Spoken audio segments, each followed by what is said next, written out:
கடந்த 25 வருட காலங்களாக உள்நாட்டில் இடம்பெயர்ந்து தற்காலிக வீடுகளில் அன்றாடம் அல்லல்பட்டு வாழ்ந்து வந்த பூந்தோட்ட அகதி முகாம் மக்களின் வீட்டுத் தேவையை பூர்த்தி செய்வதற்கு லைக்காவின் ஞான அறக்கட்டளை நேசக்கரம் நீட்டியுள்ளது.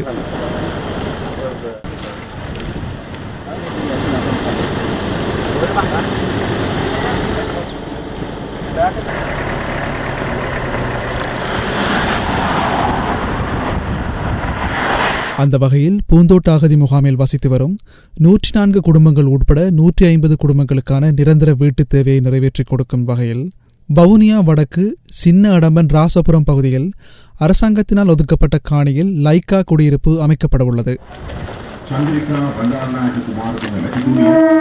லைக்கா கிராமம் என பெயர் சூட்டப்பட்டுள்ள குறித்த கிராமத்தில் ஒவ்வொரு குடும்பத்திற்கும் தலா 80 பேர்ச் என்ற ரீதியில் காணி வழங்கப்பட உள்ளதுடன் அவர்களுக்கு தனியான விவசாய காணிகளும் வழங்கப்பட்டுள்ளது.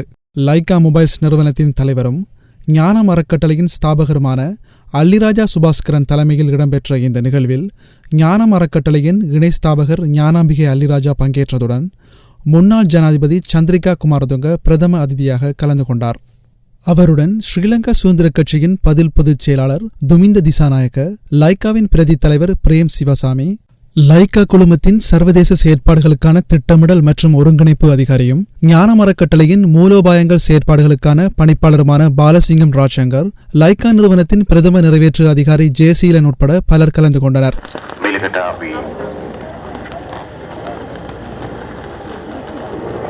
கடந்த புதன்கிழமை நடைபெற்ற இந்த நிகழ்வில் சந்திரிகா குமாரதுங்க லைக்கா கிராமத்திற்கான நினைவு தூபியை திறந்து வைத்ததுடன் லைக்கா கிராமத்திற்கான பெயர் பலகையினையும் திரைநீக்கம் செய்து வைத்தார்.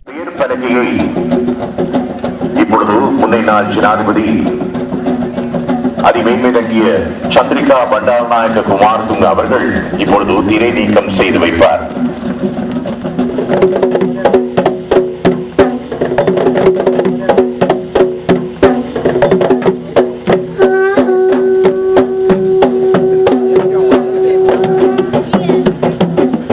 नामपूर्व विवटकरण अवस्थाවට අපි දාමත් ගෞරවයෙන් ආරාධනා කරනවා අධිකරු චන්ද්‍රිකා බණ්ඩාරනායක කුමාරතුංග මැතිතුමියට.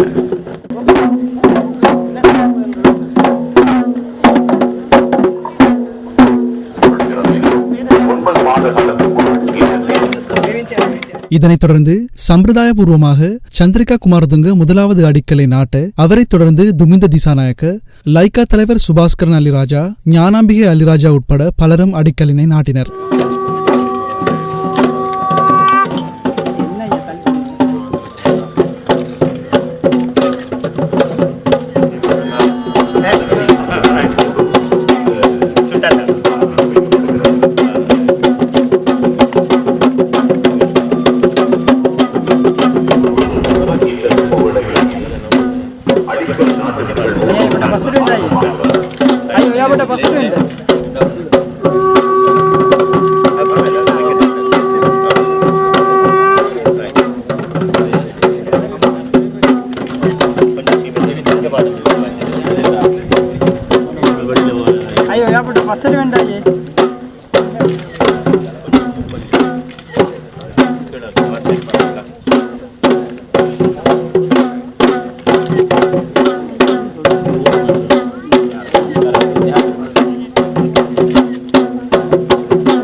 சமூகத்தில் புறக்கணிக்கப்பட்ட மக்களுக்கு உதவும் நோக்கில் சுபாஸ்கரன் அல்லிராஜா இந்த ஞானம் அறக்கட்டளை ஸ்தாபிக்கப்பட்டது. மக்களின் வாழ்வாதார தேவைகளை பூர்த்தி செய்து அவற்றை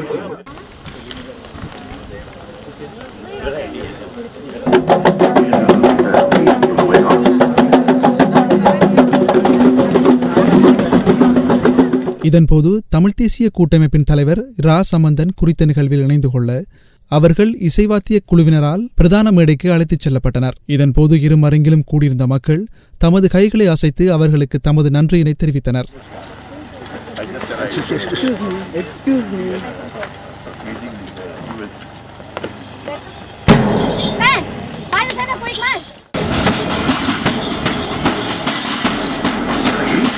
வரவேற்புரை வழங்குவதற்காக வவுனியா மாவட்ட அரசாங்க அதிபர் தொடர்ந்து மக்களுக்கான வீட்டுத் திட்டம் குறித்து பிரதான மேடையில் விளக்கமளிக்கப்பட்டது. இதனைத் தொடர்ந்து மாணவர்களினால் நடன நிகழ்ச்சி இடம்பெற்றது.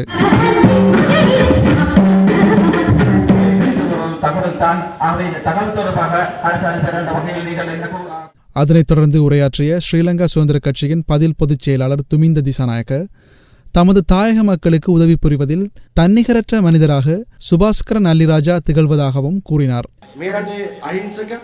දුප්පත් ජනතාව සඳහා මේ ලබා දුන් සහයෝගය පිළිබඳව විශේෂයෙන් තරුණයෙක් විදියට මම සුභාෂ් චන්ද්‍රරාජ මැතිතුමාට මගේ පුද්ගලිකව நாட்டில் ஆட்சி மாற்றம் ஒன்று ஏற்பட்டுள்ள நிலையில் இத்தகைய வீட்டுத் திட்டம் வெளிநாடு வாழ் இலங்கை தமிழரால் மேற்கொள்ளப்படுகின்றது. இது உண்மையில் மகிழ்ச்சிகரமான தருணம். தனது பணத்தில் சுகபோக வாழ்க்கை வாழக்கூடிய சுபாஸ்கரன் தமிழ் மக்களின் நலன் கருதி இத்தகைய பாரிய நிதியில் வீட்டுத் திட்டத்தினை அமைக்க முடிவு செய்துள்ளமையிட்டு நாம் அவருக்கு நன்றிகளையும் பாராட்டுகளையும் தெரிவிக்க வேண்டும். தாய் நாட்டுக்காகவும் தாயக மக்களின் நன்மை கருதியும் ஞானம் அறக்கட்டளையை நிறுவி மக்கள் பணியினை முன்னெடுத்து வரும் லைக்கா குழுமத்தின் பணிகள் இலங்கையில் உள்ள சகல மக்களுக்கும் கிடைக்க வேண்டும் என்பது எனது அவா.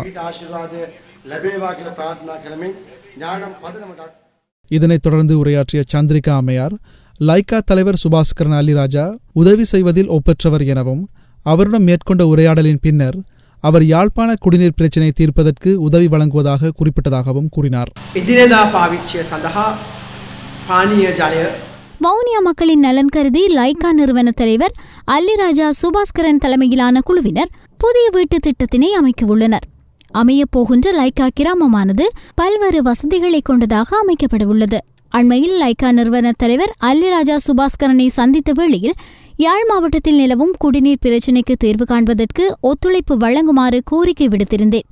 அதற்கு அவர் பூரண ஒத்துழைப்புகளை வழங்குவதாக தெரிவித்திருந்தார். அந்த வகையில் லைக்கா நிறுவனம் மற்றும் ஞானம் அறக்கட்டளையின் நிர்வாகத்தினரின் மக்கள் பணி தொடர்பில் எனது வாழ்த்துக்களையும் நன்றிகளையும் பதிவு செய்து கொள்கின்றேன்.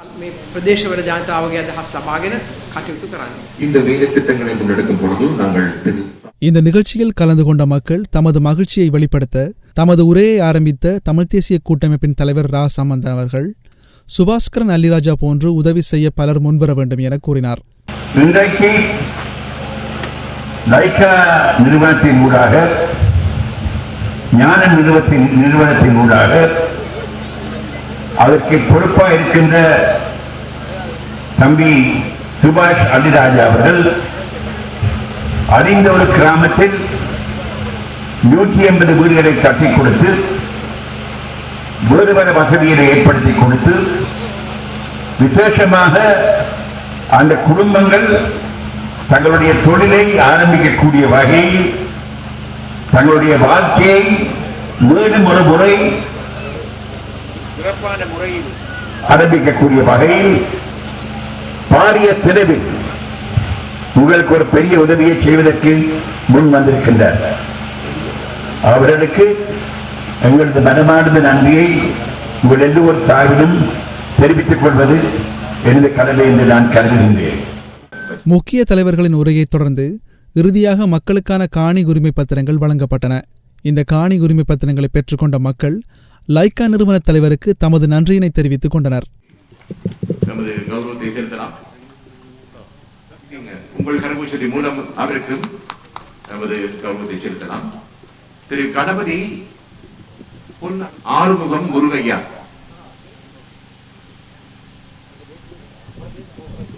திரு சிவலிங்கம் புஷ்பமலர்,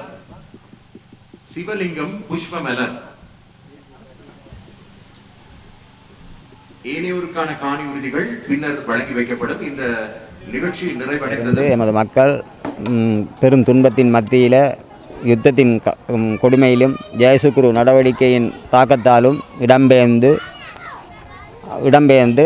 ஆங்காங்கு குடியிருந்து கடைசி கட்டமாக வவுனியா பூந்தோட்ட நலன்முறை நிலையத்துக்கு 1987ஆம் ஆண்டு எங்களை கொண்டாந்து குடியமர்த்தப்பட்டார்கள். அன்றிலிருந்து இன்று வரையிலும் நாம் பயங்கர துன்பங்களெல்லாம் எதிர்கொண்டும் பொறுமை காத்திருந்தோம். இன்று எமக்கு இந்த லைக்கா நிறுவனத்தின் ஊடாக பல்வேறு வீட்டு குடியிருப்பு திட்டத்தை அமைத்து தந்து எங்கள் வவுனியா மாவட்ட கச்சேரி பொறுப்பாளர்கள் அனைவருமே எங்களுக்காக பாடுபட்டு இந்த குடியிருப்பை எங்களுக்கு பெற்றுத் தருவதற்காக நாம் பெரும் மகிழ்ச்சி அடைகிறோம். இடங்கள் எங்களுக்கு அமையவில்லை, சரியான இடங்கள் அமையவில்லை. அந்த இடங்களை தேர்ந்தெடுக்கும் போது அரசியல் பின்னணியால் அந்த இடங்கள் மறுக்கப்பட்டது.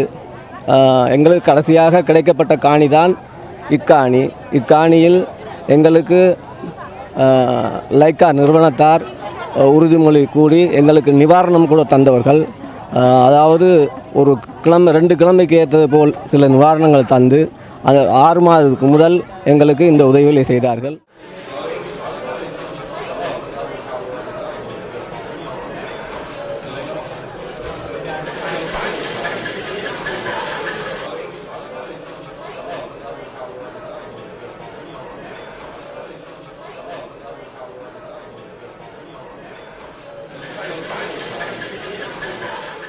அதன் பின்னர் லைக்கா ஞானம் அறக்கட்டளை நிறுவன ஊழியர்களுடன் சிநேகபூர்வமாக உரையாற்றிய திரு சுபாஸ்கரன் அல்லிராஜா மக்களின் வாழ்த்துக்களுடன் அங்கிருந்து விடைபெற்றார்.